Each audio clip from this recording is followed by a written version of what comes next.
It's the Three Wise Men, and it's our 50th episode. Who would have thought we'd have lasted 50 episodes, Nate? Well, mainly because none of you guys can count that high. I didn't think this would ever happen. So Oh this my is amazing. goodness. I'm Danny Holbrook, joined alongside Miles Holiday, Nate Garlock. Yeah, he's in a good mood, everybody. Yeah. How can he not? It's 50 Right. shows. I know, it's awesome. Nobody thought we'd make 5. We did 50. shows, yeah. And to celebrate our 50th show, Mean Megan has made a cake for us. Yay, Mean Megan. She looks like she. What? Uh-oh. Yeah, what do you Watch think? it, Danny. Yeah. Watch it. Watch it. What do you think of our 50th episode, Mean Megan?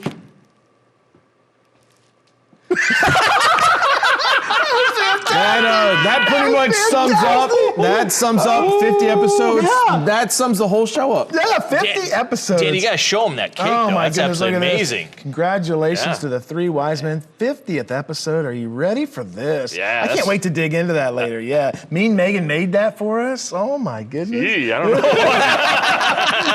I'm questioning right now. I'm sure it's really Yeah, good. we look. This has been such a fun ride, guys. I'm telling you. And here we are on our 50th episode, and you guys are still on the No Shave November routine, aren't you? Yeah, absolutely. Yeah, Yeah. because we make commitments and right. we stick to them. Yeah. A commitment. I mean, look at this. Is this not? Is that glorious? You know how many people thought Glorious?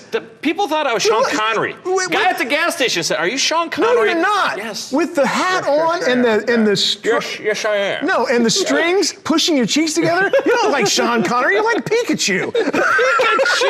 Pikachu can't grow a beard like this. Listen, I started with a little bit on there, okay? Yeah. So, but the thicker it gets, the grayer it seems to be. So I'm not really enjoying this whole thing. But I said I wasn't going to shave, and I haven't. Meanwhile, babyface assassin over here. So what happened was I started November. I was going to do the No Shave November, Yeah. and I got up one morning to go to school, Yeah. and I shaved, and I didn't realize it, and I'm like, I'm out. So maybe start again the next day. I'm out. You could just not shave. I mean, look at Nate. go He's so forward. committed. He's got the neck beard going on for God's Oh, sake. he does. Look at that. It's Yeah, itchy. It's a good look. That's a good look. So yeah, it's 50 shows.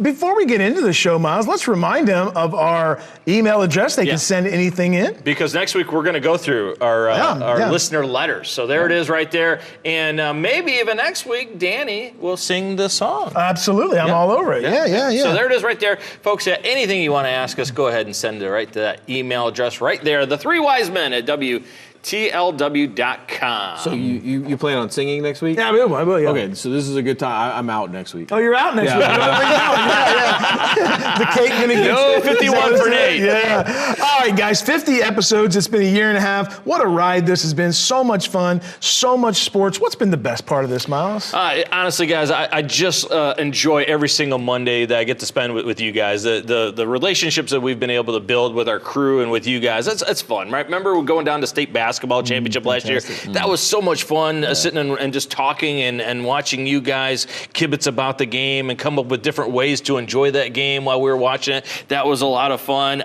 Nate the Great, the great segment that everybody loves. And guys, all right. we're going to unveil Nate the Great again when we get to basketball season. Nate the Great will be back. We'll see. I mean, I looked at what that guy predicted and then how the season ended. I don't know he's so great. We may have to go with his cousin, the Fantastic Nate. Fantastic, Yeah. Nate. He might show up, but Nate the Great was fantastic. You got the one right. Danny and I won't turn down puns. That's only increased. yeah. Yeah, absolutely. But look, it is a media sensation. Everywhere we go, people ask us about one character on this show, and yes, I'm referring to Mean Megan. Right? Yes, Everywhere we go, people are like, is she really that mean? What is you Mean just Megan saw like? it. Absolutely. Yeah, she's Yes, mean. the answer is yes. folks. Nobody's That's- touching this case. Listen, No that's way. not a bit. That's Right, just right. how she Yeah, looks we all are the scared time. of her. Right. She runs the roost around here. Actors act in characters that are portraying closest to their personality, and that is Mean Megan, right? why it comes to she's naturally. fantastic. Yeah. How about you, Nate? You know, so for me, the same thing is, there's been so many things, but one of my greatest memories was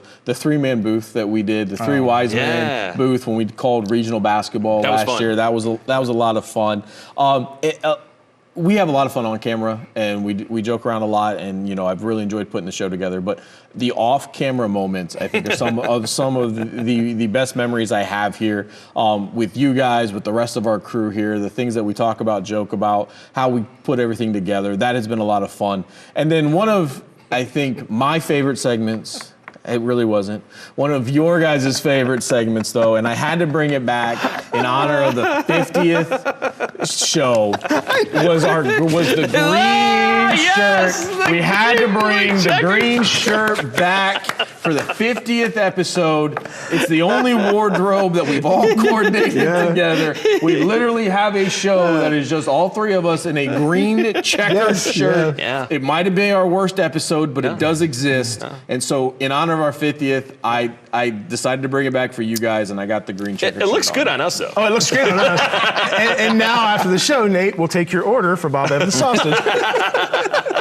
Down the farm. Guys, for me, it has absolutely been one heck of a ride, and I'm so proud of what we do here and how we represent the station and the sports that we take out into the community. And you know, we're promoting high school sports, and we're getting a lot of feedback. A lot of people talk to us about it, and they love it, and I'm enjoying it. You know, when we went from a podcast, and it was really quick, we went from a podcast to a TV show, and that kind of blew us all away, and we were just kind of taken aback by that, but it's just been so fun and so popular. And then the off-air stuff, the time I get to spend with you guys and the relationships we have, and everybody here, you know, Megan and Kelsey and Jacob and Nick and you guys, it's a family feel. I mean, we work so well together. We have so much fun. You know, we make fun of the cake, Megan, but she bakes for us like every week. Fantastic. She bakes all kinds of food. She treats us like we're brothers, and her and Kelsey are just the best. And Nick is, I don't want to work for anybody else. He's the best. Yeah, the show could be over an hour and a half, but we make spend it so much longer. time talking and messing around. Yeah, we don't want to go It's a lot of home. fun every single week. Yeah, so it's just been fabulous, and you guys have been great, and I hope we do another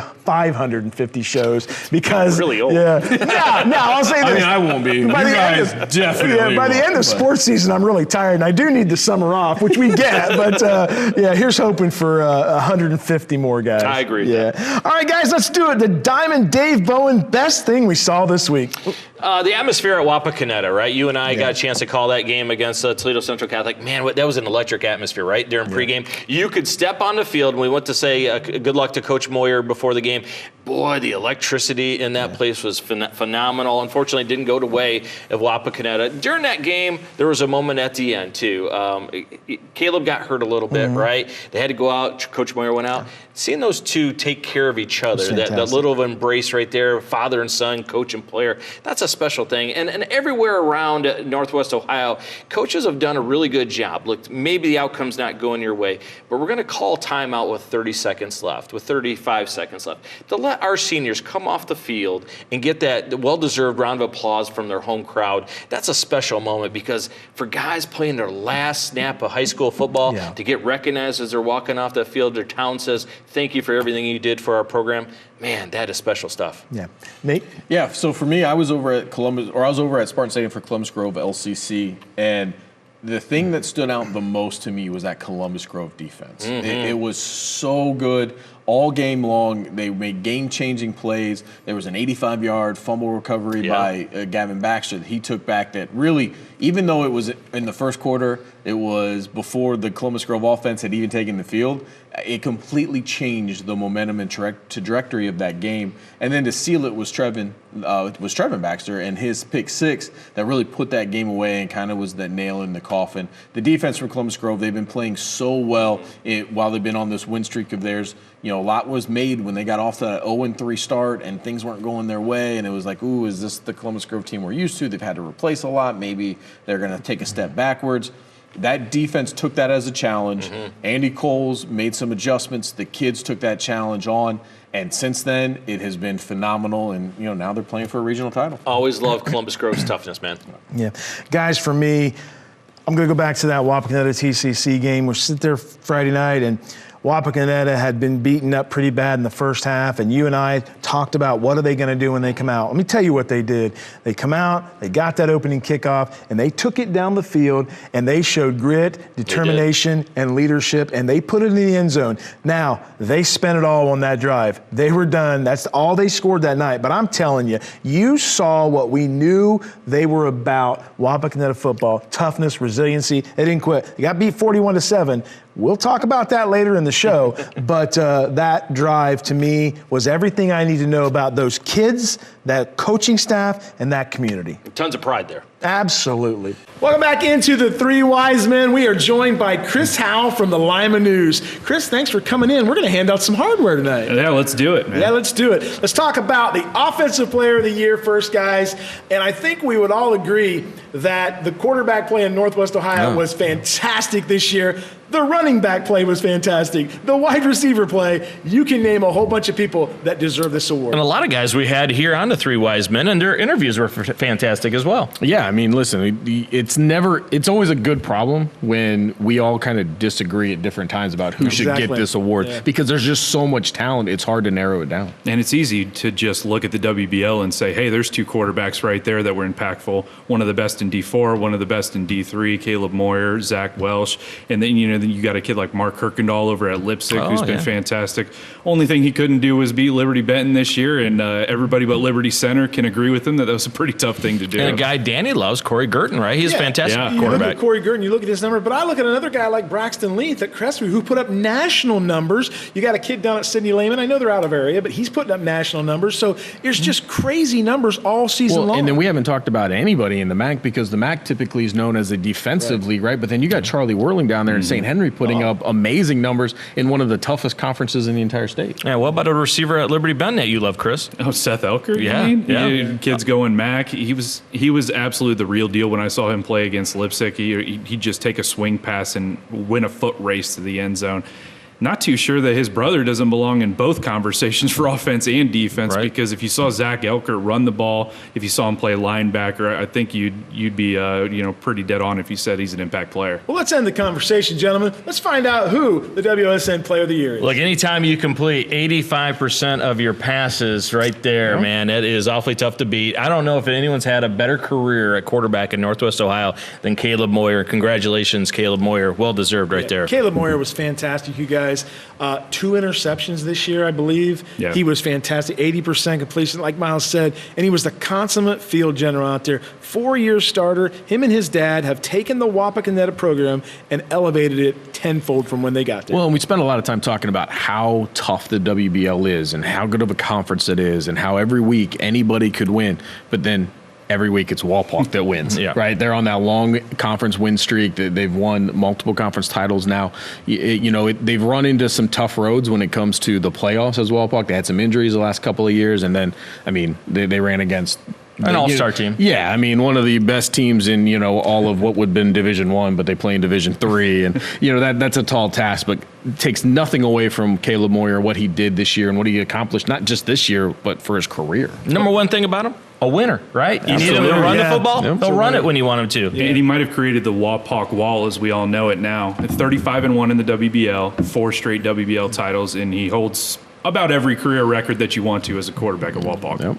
Guys, defense wins championships. That's the old saying. And we've got some of the best defensive players in all of Lima Land. I look at guys like Parker Krim, Darren Hauser, and I could go on and on and on. I haven't talked about the defensive backs. We got some dandies. Or his teammate, Braylon Walder over there at Wapak. You got a guy like Caden Folke at LCC, Jack Rader. The names just go on and on and on of guys who have impacted the game on that side of the ball. And, there's just a plethora of talent. Well, and like you said, you hadn't even talked about secondary players yet. You're looking at guys that played in the backfields like Trevin Baxter and Michael Quatman over at LCC. These guys who just came away with game-changing interceptions week after week. The defensive play for as many great offensive players as we have in this area, when you look at what guys can do on the defensive side of the ball and can be shutdown type players, it makes it even that much more impressive. Oh, even guys like Different Stokes at Lima Senior, a tremendous defensive lineman. Or a few of his teammates. I mean, you got Darvian Young coming off the edge there, tons of tackles for losses. He just Coach Lawrence called him a missile off the edge, and it's because he's like 5'8", 150, and they line him up as an edge rusher when most kids would be playing secondary. Right. I like Javante Davis, Mr. Sutton, right, at LCC. I think what's so impressive about this area is we have a lot of small schools, and a lot of these kids go both ways. So when you're seeing them do special things on the defensive end, know that they're playing usually a skill position on the offensive side of the ball. Yeah, one wild card name that always came to my mind, too, is Micah Cowan over at Van Wert. Led the WBL in interceptions, but was also a 1,000-yard receiver on the offensive side. and he picked off Caleb Moyer, and that only about 4 kids in the history of football can say that. Well, So. and then you got guys that you don't really hear a lot from because of maybe who is surrounding them. Like you go over to Elida and you got Parker Krim and everything he does and how impressive he is. But then you got a kid like Shane Goebel who has over 100 tackles, good, yeah. leads the WBL in categories, but you don't hear his name very often because it kind of gets lost in the shuffle. But what he was able to accomplish this year, very, very He impressive was too. fantastic. Yeah. Yeah. Let's do it, Miles. Let's find All out. right, who the- so there's only one guy. We got great names, right? Tremendous names. There was only one name, though, that every scheme against him had to account for him, right? Yep. And people would just automatically run away from him. He is the guy that is going to be great on Saturdays in Division I football. He is the guy that we love as the Krim Reaper, Parker Krim. There he is, right there. Back-to-back winners, guys. He's a game changer. And when you hear coaches and teachers talk about him on and off the field, nothing but excellence. This kid's going to be something in life. I hope he just excels like crazy at Illinois. Well, except for one time a year. Except for one time a year when he's playing We're Ohio still State. hoping for that flip, But right? We're still hoping for that flip, but yeah. we're also hoping for Larry tickets. Johnson's talked to him. We're Come on, hoping for Larry. tickets when they come to Columbus, right? Yeah. I think the thing with Parker is this has been 3 or 4 years building where you hear every year about Parker Krim and how good he is going to be and how dominant he can be. And even though everybody knows it and even though everybody talks about it and every team says, I mean, there are teams who are literally just like, we're going to see where he's at and we're just going the other direction because we're not even going to try to test it. But he is still able to affect games. He's still able to get tackles for loss. He's sacks. He's so dominant, even when going into any Friday night, the teams are doing everything they can to make sure that he isn't involved. Well, a great answer by Coach Harmon when we asked him, how do you make sure he wins the WBL Defensive Player of the Year? Right? He goes, I just say his name. Right? And all the coaches, that's a great pick. Guys, kickers, punters, punt return, kick return. It's special teams time, guys. Such a valuable part of Friday nights. We see games won and lost on the special teams every Friday night. Guys, I'm a big kicker guy. I know Miles isn't, so somebody at this table has to be, okay? I love kickers. So, there's 2 guys that really come to mind. We have a lot of really good ones in our area, but Bryce Couchot, the toe over at Coldwater, 99 straight extra points. Now, unfortunately, he couldn't get to 100, and he'll probably remember that, but just a fantastic kicker all the same. And then Brady Triplett over at St. Mary's. How about making a free kick field goal this year? Yeah, that was cool. That's something that, most people probably didn't even know what the rule was on that. And I'm sure, Bo Fry was rubbing his hands together with the chance to do that for Brady because he was nothing but automatic during his career. Well, if you look at like last year, right? Last year we had a couple of really good options when it comes to special team player of the year. Amari Washington ended up taking it from us. Oh, yeah, because at the end of the day, why would you kick it to him, right? Every time you seem to kick it to him, he'd go somewhere. Well, we had a lot of guys like that, a lot of returners that were like this as well. One that comes to mind, you got Trevin Baxter, same thing, right? He didn't return a ton because they didn't kick to him, but when he did, he made things happen. But then he also did the punts and he did other things on the special teams as well. We had a lot of guys that were like that. You look at on the other side, we had the LCC Columbus Grow game this last Friday.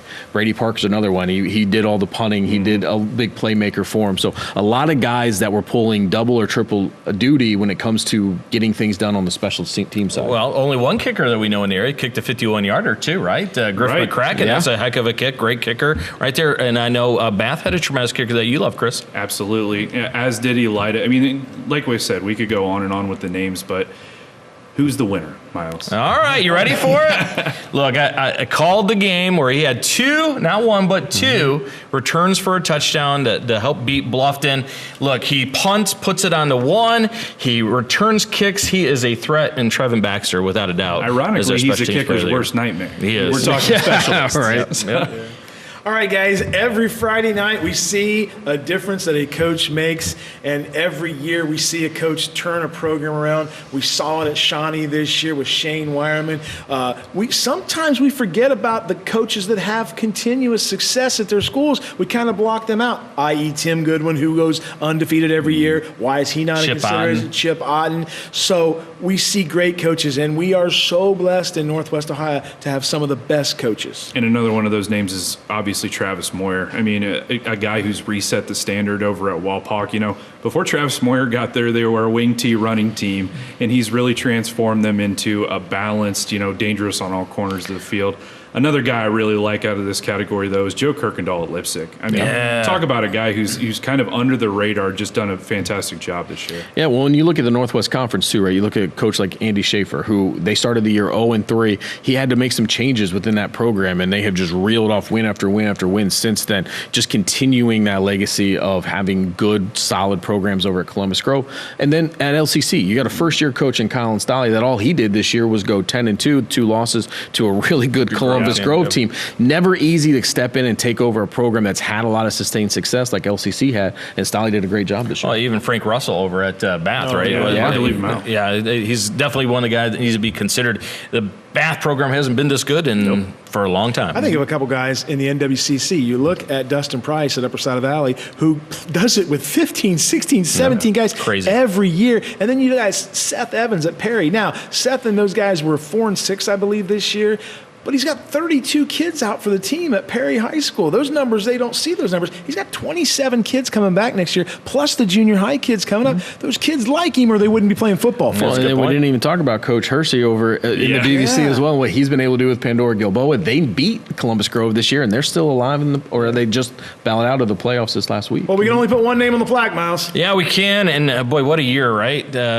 Year 2 of his program. We saw steps last year, but what a major leap this year. Hosted a playoff game this year, and we're talking about Shane Wireman, who is also a great interview. We love having him on the show, right? fantastic. So congratulations, Coach Wireman. Yeah, I mean, I'm a little biased when it comes to Coach Wireman, because I've seen up close and personal what he's done with that program, but 2 years ago, 0-10, you win the first home playoff game in school history. Just 2 years later, have a winning record, very competitive in the Western Buckeye League, very well deserved.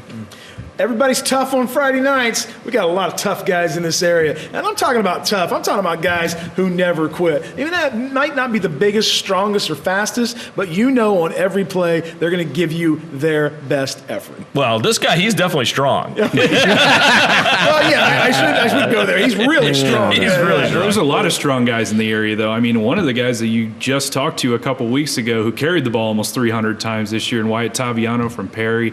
You know, there's a lot of other good names too. You could throw Don McKee in there for just being the front part of that Giant, train yes. that is the LCC rushing offense. And a guy I really liked all year because I thought he battled through a lot of injury adversity was Andre Longsworth at I love that guy. He got hurt 2 or 3 times, and he was always back, you know, the next day for his team. He limped his way through that playoff game against TCC. He got hurt against St. Mary's too, but just another tough kid in a long list of tough kids. Yeah, I mean, I think we talked about a lot of the kids already, and especially when we talked about the defensive side of things of a lot of the kids that we think of. You know, you got the Parker Crims, and you got the Darren Hausers, and you got those guys over out in Bath. We got Jack Rader. We talked about him as well. So many really good, tough guys. You know, I saw LCC quite a lot this year. Michael Quatman is another completely underrated. He's so tough, the way that he flies around out there. Caden Falke out there as well. I love that kid. There's a lot of really, really tough guys who are not afraid of contact, and it doesn't matter what injury they got going on, you know that they're going to suit up on Friday night and play through them. Yeah. Let's see who the toughest of the tough is, Miles. Well, he might not be the best dressed because on the show he admitted that he's not a great He was one of the dresser. funniest, though. I Yeah. absolutely love this kid. Like, interviewed him after they beat Van Wert, and he said, I told Coach at halftime, put me back in the middle. I'll take away the inside run. That's a tough guy that has the confidence to go tell Coach what to do, and he was right, and that's why Jack Rader is our tough dude of the year. Yeah, very worthy recipient. That kid is big, strong, and he's going to make a heck of a college football He player. is. I'm excited for his future. Look, I got to see his last career game at Bath last week, and let me tell you, they were down by a lot late in the game, and Jack was the same intense Jack Rader as he was in the fourth quarter as he was in the first quarter. So, you know, a lot of passion on that kid, and I wouldn't want to be standing in front of him ever. No, Guys, because he's tough. Yeah, he's a tough dude. We talked about some players. Let's talk about some games. Let's preview the upcoming games this Friday night.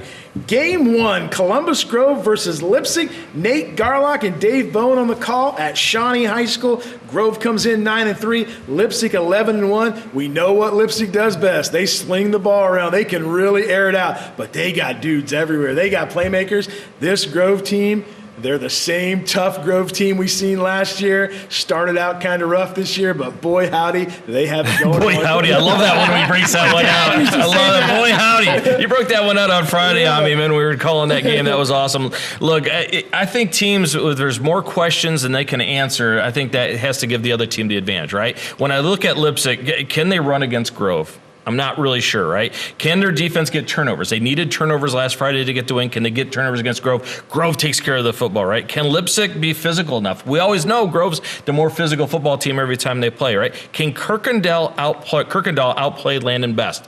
Don't know. Best is really good, right? But on the other side, can Grove stop Marquise Williams? That guy's really good. 150 yards last week. And the last one, I just don't know if Lipsick can block Gavin Baxter. He's got double digits in sacks. We know Lipsick loves to throw the football. You're going to have to deal with Gavin Baxter, number 4. Yeah, I mean, I think this is going to come down to, you got Columbus Grove that can beat you in so many different ways, and they're playing so well right now. Ever since the defense got changed up after that 0-3 start, the defense has been playing fantastic as well. We just saw them limit a really good LCC offense to just a single score on this past Friday night. They're not giving up a lot of points. Trevin Baxter back in the secondary, I've seen him make some incredible plays. It seems like every other week he's making some sort of game-sealing interception back there. This to me is going to come down to whether or not Kirkendall can beat that secondary of Columbus Grove. Right. Now, Grove has a lot of young guys playing back there that are kind of learning on the fly, but they're getting better each and every week, and they're very opportunistic. This defense, this is a team that just came off of getting 2 defensive touchdowns against LCC. They had Gavin Baxter had that long fumble recovery. Trevin Baxter with a pick 6 as well. Even when you feel like you got things going your way, because LCC actually outgained them on offense, that defense finds a way to make a stop or to get a turnover, and they just take away all your momentum. That's really difficult to overcome. Any better defensive coordinator in the area than Andy Coles at Columbus Grove? He's fantastic, right? With the way that he's got that defense going right now, it's hard to say no. Break out your best cover 2 breakers if you're a Lipsick, because what are they going to be in? They're going to be in cover 2 all night long. Look, what do we say every week for the team that plays against Columbus Grove? Like, find number 9 on every play. Offense, defense, special teams. If he takes a drink out of a cooler, you better know which cooler it is and what's in that cooler. Do not kick it to him. Every week we say, don't let number 9 wreck the game. And what does he do? He wrecks the game. Columbus Grove, they've won 9 games in a row. They come in as one of the hottest teams in the state of Ohio. They've got one of the players that's playing the best in the state of Ohio this year. And you trust Andy Schaefer in games like this because they've kind of been there, done that. And let's not forget, they're probably going to get the winner of that Marion Local St. Henry game. Right. And there's nobody who wants another shot, maybe, other than St. Henry, another shot at Marion Local more than Columbus Grove Danny, does. does Lipsick have a puncher's chance? Guys, other than Columbus Grove, the hottest team in the area coming into the playoffs was the Pandora Gilboa Rockets. Yeah. I'm telling you, they were rocking 40 points a game. They had skilled players everywhere. Guess what Lipsick did? They said, you want to run? You want to score? We can do it better. And they did it. Mark Kirkendall was fantastic. Yep. A little preview of who my Stolly player of the week is. Kid's fantastic. If he has a big night, fellas, if he throws for a couple hundred yards, if he keeps the ball safe, if they don't turn the ball, they got a heck of a chance against this Grove team. Well, and look, when you want to pull off an upset, because if you look at it, at least on paper, Lipsick knocking off Columbus Grove right now would be considered an upset. It would. You have to have some things go your way, including some big plays. Well, what did Lipsick do in that game against Pandora Gilboa? They had some big plays, including a 99-yard touchdown pass. They know how to score on those big plays, and those can be backbreakers. Yep. Guys, game 2. Oh, mama, light the barbecue because friends are coming. Boy, howdy. Did you just pull out like your pun? It's like I'm going to do this one today, Hang this out one with Dave today. Bowen again? Old friends are coming over for dinner. Boy, light that barbecue. St. Henry, Marion Local, Mark Shine, Jerry Snodgrass at Wapakoneta. Look, we've been saying it all year. We wanted this game. Yeah. We got it. This is going to be fantastic. I don't know that there'll be 20 points scored in this game because they're mean, guys. These defenses are really good. Has Mark Shine and Jerry Snodgrass just gotten an apartment over there? They stay at Winans in Marion Local. Yes, have it always, right? They're always there, right? To me, guys, it's an old rock'em sock'em, right? Who's going to run the football for more yardage? I think this is going to be a rock fight, 14-12 type game. To be the man, you got to beat the man, right? And who's the man? Marion Local? I just don't know if St. Henry can make a big pass play at some point in time, which I think they're going to have to because this one's going to be in a phone booth. You got to throw the football at some point in time. I like Marion Local winning the line of scrimmage. So I think that St. Henry has a couple of things working against them in this one. One, obviously, they're playing Marion local, and that's immediately goes against anybody, right? But when you look at that first matchup and you try to, see how that one played out, we talk a lot when we talk about Marion local about how they don't make mistakes, right? And in order to knock off Marion local, you need them to make a mistake. You need turnovers, you need penalties, you need these things. Well, in that game, Marion local didn't play very clean, including a pick six that was thrown. Yep. That is not something that you see out of a Marion local team. Trying to think that maybe you're going to have that happen again, that very unlikely. St. Henry also had an opportunity to score. You saw a big goal line stance at the end of the first half of that game that kept St. Henry out of the end zone. That could have changed things as well. And also, St. Henry has lost 19 straight to Marion local. There's a mental edge there, and then that is just something that is really hard to get over, especially if you're St. Henry looking back at that game. This one is going to be tough. Now, listen, can St. Henry do it? Absolutely. Can they control the clock? Can Charlie Whirling do some very special things with his arms and with his legs? Absolutely. Player of the year? Absolutely. And, you talk about the defense from St. Henry, it's incredible. This is going to be a very tough game. And we always say it's tough to beat a team twice, especially a hungry team.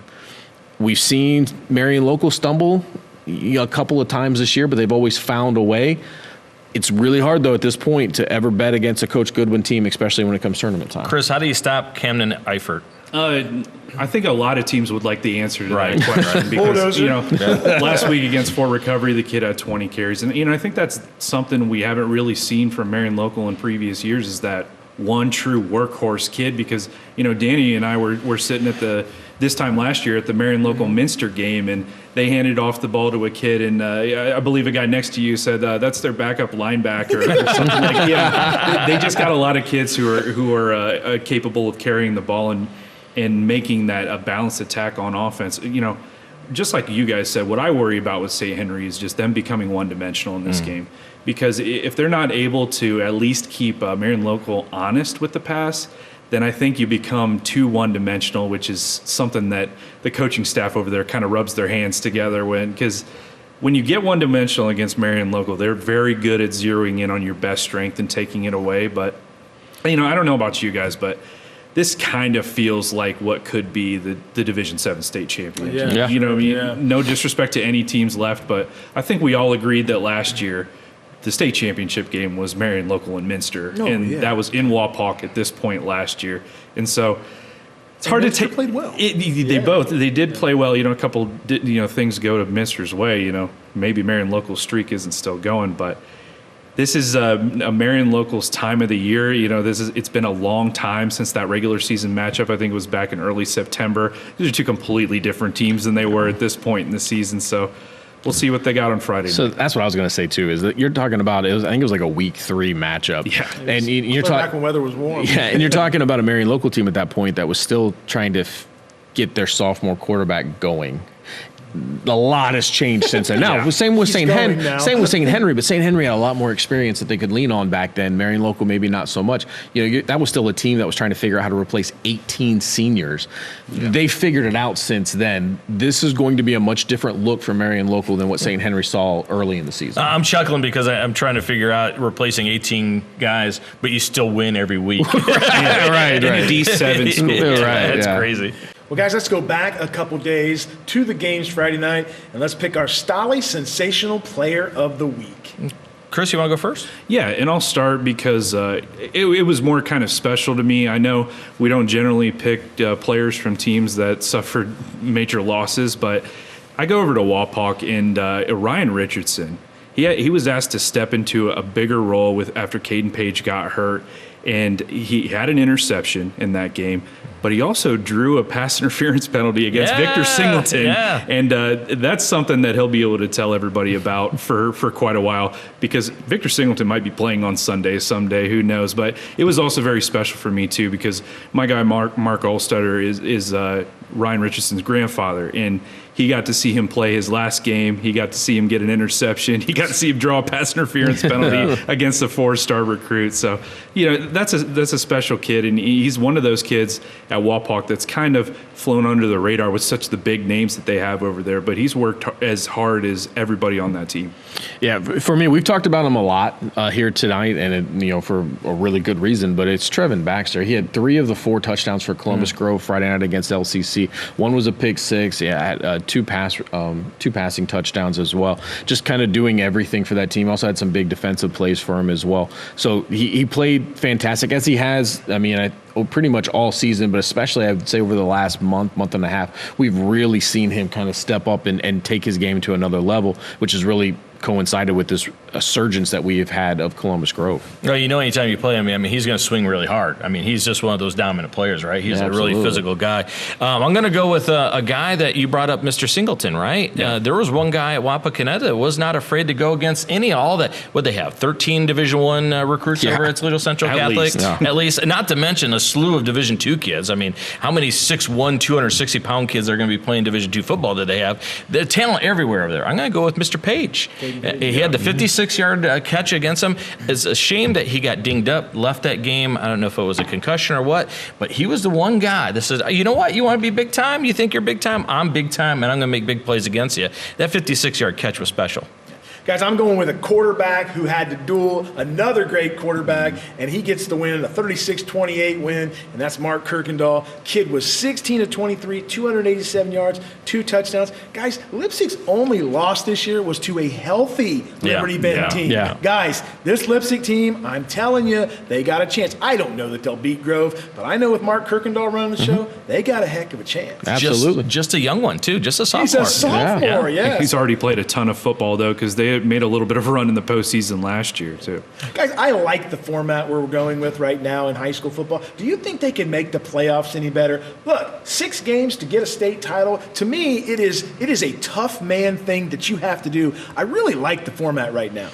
Yeah, I mean, the only thing that I dislike is the bye, and it's not that they have the bye; it's that you're not allowing the top 4 teams to decide if they want that bye. I've talked about it on this show before. I think that football should be just like every other sport in the state, where you get to put yourself on the line. If you earn that opportunity, you should get to choose what path you want to take and whether or not you want to take the bye. I don't understand why we don't do that. I don't know why a team is forced to go a certain point on the bracket.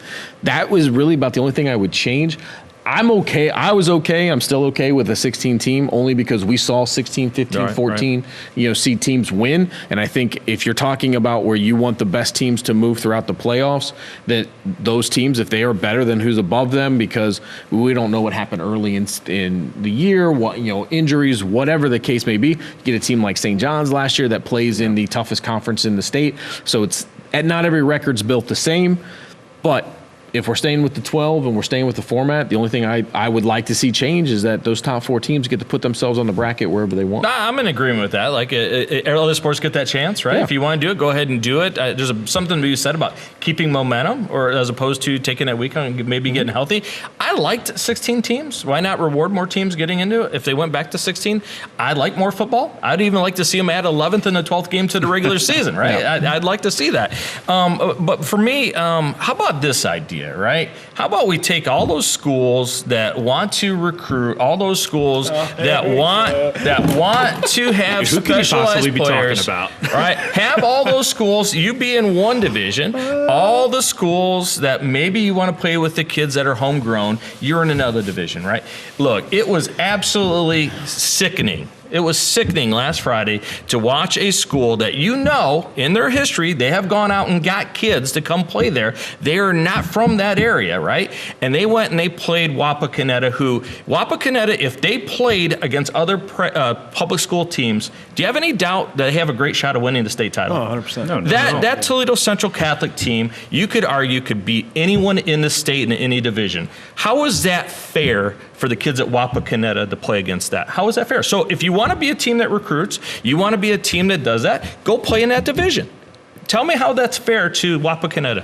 Oh, welcome to NIL, Miles. I mean, the argument's only going to get louder. I know. I saw the same thing on Friday night with a great homegrown Shelby team that's probably going to run into Cleveland Glenville because it's a program we know very well because Van Wert ran into them with one of their best teams in history. And guess what? Half of those guys are playing for the Buckeyes now. So and not very many of those Van Wert kids are playing. I don't think any of them are playing Division I, but you got a couple Division II kids.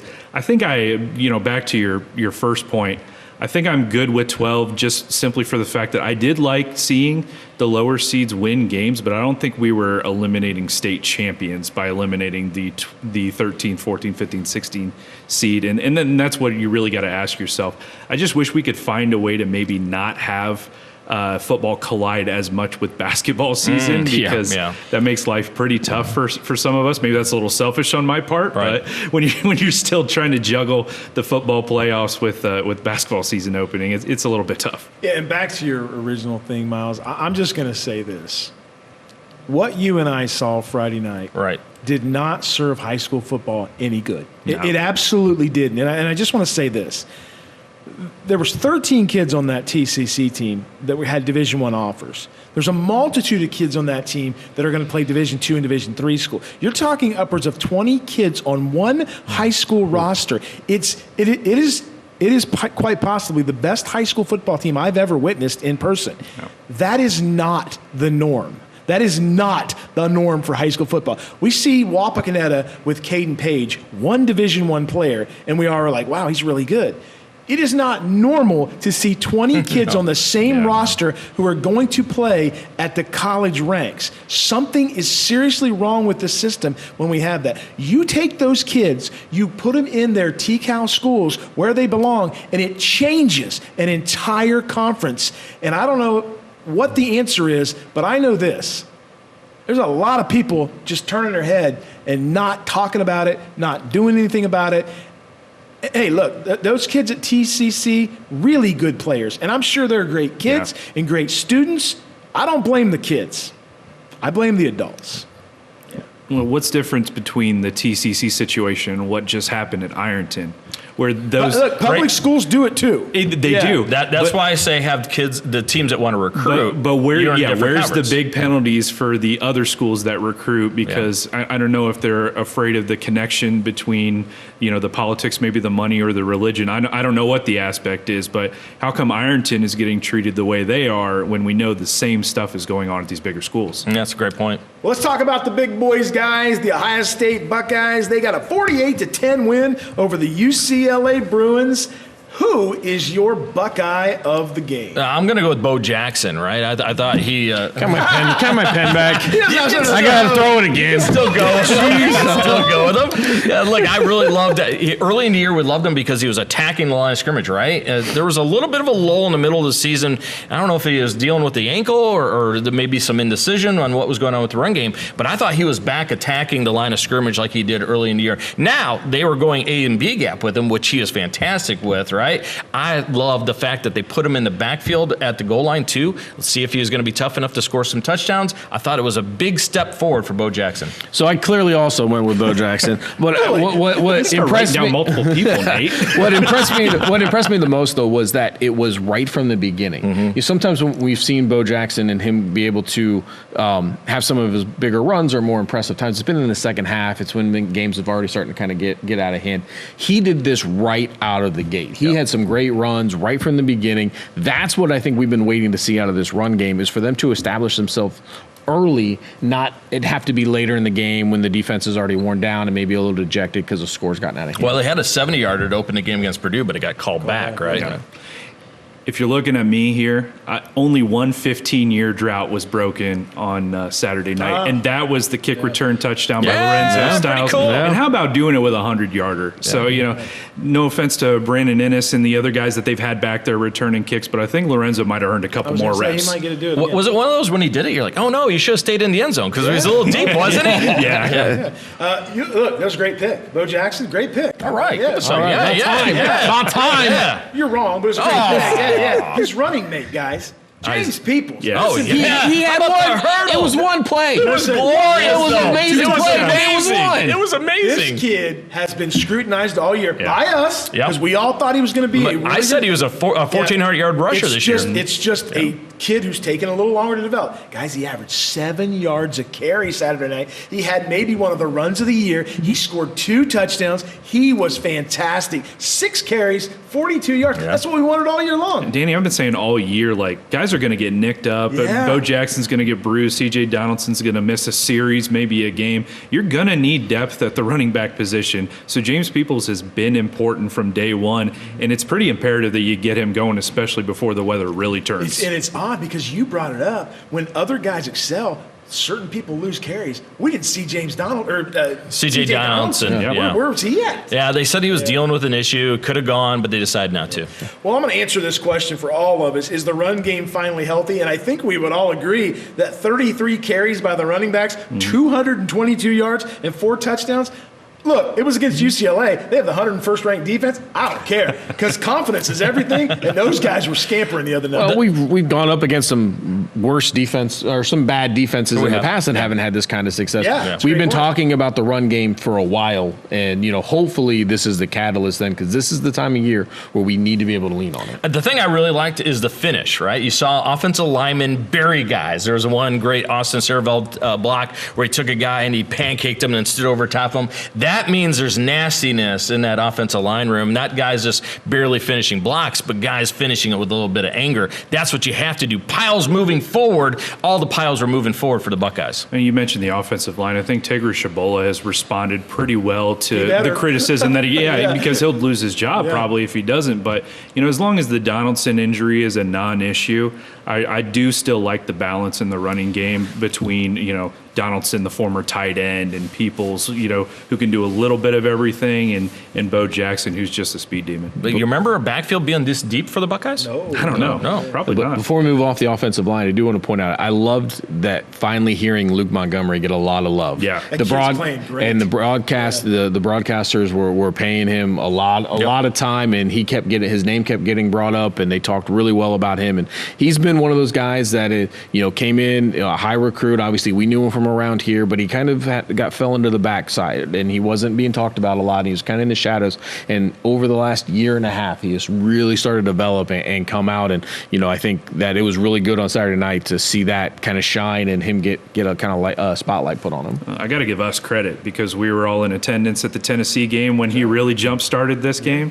That was awesome. Yeah. When you wore that T-shirt that night, was you were awesome, so yeah. tough. Yeah, I don't know how you did that. He was shivering. He was so It cold. was tough. Remember the line we had to stand in to get the bathroom? Oh, gosh, that Tennessee guy, that comment he made to me. That was awesome. That was a lot of fun. That was fun. That was awesome. All right, guys, we saw Smith take a back seat kind of to an injury the other night. We don't really know how he is. We saw Julian Sands struggle a little bit. We laugh about that on the radio today because he 6 incomplete passes, but there was some passes that we're all kind of like, what's going on? Who's more valuable for this team, Julian Sands or Jeremiah Smith?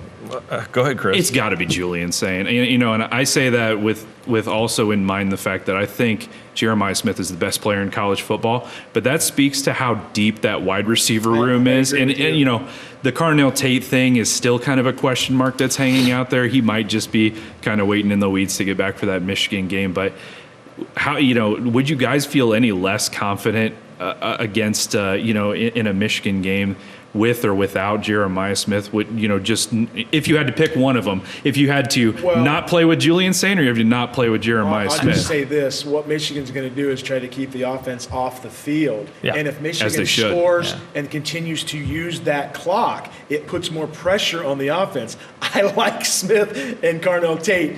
I love the guys. The backup guys are going to be fantastic. But I really like Smith and Tate. So the only thing that I'll say about the maybe being Jeremiah Smith is because when he wasn't in there and Tate wasn't in there, we did see Sane and struggled a bit. The accuracy all of a sudden wasn't quite there. It's almost like he was trying too hard. It feels like he plays maybe a little bit more free with those guys out there because he's not as concerned of when I throw something out there, those guys are going to go and get it. And he was trying to be almost too perfect with the backups. But I think that's also something that can work itself out. Listen, I do think that what you just said is really important. It's if you had to choose who do you want to have to not play in a game, whether it be Jeremiah Smith or Sane? And I think right now it's going to be saying, listen, about halfway through that game, I sent you guys a text message. I said, can you imagine how good Ohio State would have been last year if they had had Julian Sane instead of Will Howard? I mean, it would have been. They would have been. It might have been the greatest college football team of all time if we could have just gotten Howard out and put Julian Sane in. I'm going to pull so.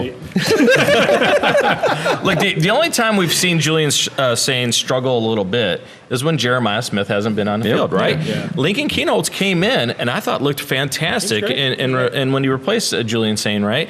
I think Jeremiah Smith, like Chris said, is the best football player in the country. So anytime you lose that guy, I mean, if Lincoln Keynotes is in and Jeremiah Smith is still in, offense is still going to click, right? Maybe not at the same level as Julian Sane, but still going to click. Jeremiah Smith being out, Julian Sane, he kind of looked lost for a little bit, didn't he? Yeah. I think that's how important Jeremiah Smith is. First time all year we saw Ryan Day really get after Julian, right? I mean, he was chirping at him. Yep. Is the defensive equivalent to this question Caleb Downs or Arvell Reese here? At this point, it feels like Arvell Reese is playing himself into a higher draft slot than Caleb Downs is, and that's not even because Caleb Downs is playing bad. It's just because Arvell Reese has been so darn good. Both are freaks, and neither one of them are going to the Browns. Don't be surprised if those guys go 1, 2, or 3 together. You know, I'm telling you.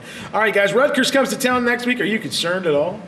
No, not at all. That's why I got that question out of the way. The only way I'd be concerned is if Tate and Smith don't play, which I think would be a huge mistake, right? Play them a quarter or half, get them out of the game, especially Carnell Tate. If Carnell Tate is healthy enough to play him a little bit, because if he goes 3 weeks into the Michigan game, you can't tell me the timing is going to be where it needs to be with him and Julian Sane. So, so that's nice job. Yeah, so that's the only way I'd be concerned. Yeah. How about you, Nate?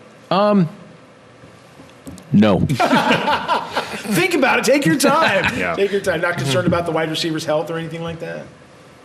No. Yeah. Absolutely no concern. Don't care who plays. Just don't get caught looking ahead. That team up north, they had a struggle with Northwestern this weekend. Should we feel good about that? Because Miles and I talked off air about that. I'm still really concerned about this Michigan offensive line. Guys, they're really good. I mean, they're physically tough. I mean, I think obviously, look, at the end of the day, none of this really matters. It's Michigan, Ohio State, and everything that's happened up to them means absolutely nothing when it comes into this game. But going into this game, Northwestern has been playing much better. They've been playing good football. You know, they're in Wrigley. It's a big game feel. So I don't think you should read too much into it. I mean, I think a lot of people might have thought that Northwestern was going to give them a little bit of game and maybe even, took Northwestern in the points. So, well, you wonder, had it not been. I did. So. If it had not been for the 5 turnovers that Michigan gifted Northwestern, what that game would have really been like, right? It would have been a kind of a laugher for Michigan. Like, we all know, until Ohio State stops Michigan from running the football down their throat, that's the issue, right? So they are still running the football. It doesn't matter if it's the second or the third running back. It doesn't matter, right? Until Ohio State stops that, we should be concerned. Look, I had the utmost confidence last year that there was no chance Michigan was going to beat Ohio State. And then look what happened. So I'm not in the business of having confidence. I'll be happy when it's over. This one from Miles in Toledo. He wants to know why we are not bothered by the media bringing up the fact that Michigan cheated 4 times to beat Ohio State. You at some point you gotta just move on, bro. No. You can't let this continue just to eat away at you constantly. No, I'm with you, Miles. Move on. Fester. No, seriously, because what they do, they offer the promo. They show the last 4 years, and they show Ryan Day on the sideline shaking his heads, and they show Michigan winning those 4 games. But they never bring up the huge advantage that they had, except for last year. Look, if you want to say Michigan has 1-0 against Ohio State in the last year because they didn't cheat, that's fine. They won that game. But to put the last 3 years before that should be, every time they talk about it, a giant asterisk that said they had a huge giant advantage because they knew the plays that were coming. That should be something that said. Miles, I'm just concerned about your ability to hold grudges, man. If I ever get on your bad side, just bring it up. Let's air it out. Let's get it hashed out. Hold on to it. And finally tonight, guys, can you believe that Noah Eagle didn't know who the big nut was? Blasphemy. He should not be allowed to do Ohio State. Never again. He Unbelievable. apparently never looks at his screen. Right, and poor little big nut just sitting there, just all calm and collected, and Noah didn't know who he was. Dude, I thought Todd Blackledge was going to hit him. Did you hear him? That's big nut, you idiot. Everybody knows Big Nut. I think Ian was ashamed of him for that. Oh, I like what Todd Blackledge said. He goes, I went to UCLA. Oh, I thought you went to Penn State. No, Upper Canton, Lower Akron. Oh, Todd Blackledge's son. Hey, Chris, thanks for coming in, man. It's always good spending time with you, and we appreciate you. Appreciate you guys. Let's keep doing great things. Absolutely. Thanks for joining us, Lima Land. You've been watching The Three Wise Men. We got cake to eat and celebrate our 50th show, guys. Yeah, I can't wait. Hey, listen, we talked about it to open the show. It's been a great run, 50 episodes. I can't believe that we are already here, and I can't wait for 50 more. That's Hey, right. 5-0 is the new 6-7. That's right. 5-0. Never mind, we're done. See you next time. 5-0. Lima Land. Bye. Turn it off. It's done.